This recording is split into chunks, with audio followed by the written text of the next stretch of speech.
across the pond in the United Kingdom just a few weeks to go until the star of the Summer Olympics.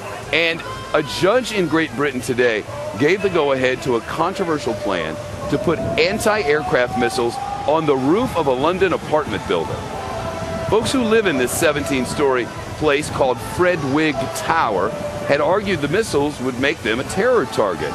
The building's about 2 miles from Olympic Park, but the judge ruled there was no real threat to the residents and that the missiles were necessary for Olympic security.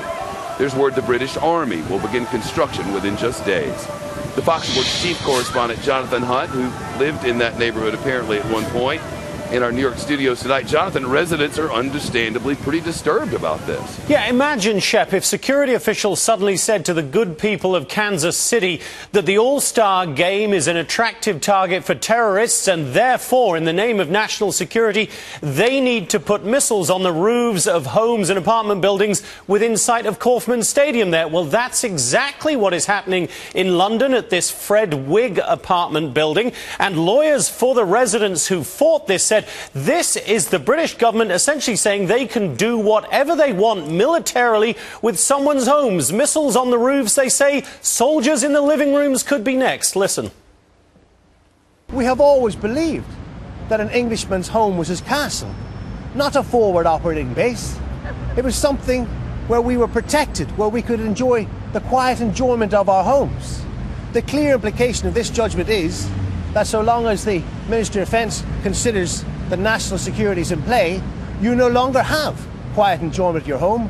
Your home is no longer your castle. Now, some other residents of that neighbourhood, in which I did live for a time, are more sanguine about it, saying that given that it's not perhaps the nicest part of London, a few missiles and a few soldiers around in the neighbourhood might not be the worst thing for the next month or so. You're too much, man. UK officials say this is all part of an overall security strategy. Yes, and a huge security strategy. Something like 27,500 security personnel will be on duty. Those missiles designed to take down any hijacked aircraft that might aim for any Olympics-related buildings or any others. They've also got fighter jets on standby and helicopters. As for those missiles, the Ministry of Defence, spelt correctly in the British way with a C, said in a statement, "We maintain that ground-based air defence is an essential part of the multi-layered air security plan, and we have always said we are planning for the worst-case scenario, not the most likely scenario." And a lot of terrorism experts will tell you, Shep, that what they fear the most likely scenario is not some big so-called spectacular attack like a hijacked aircraft, but far more likely lone wolf attacks, somebody walking into a pub, for instance, carrying a backpack bomb. That's what they say security officials are most worried about throughout this Olympic period, Shep.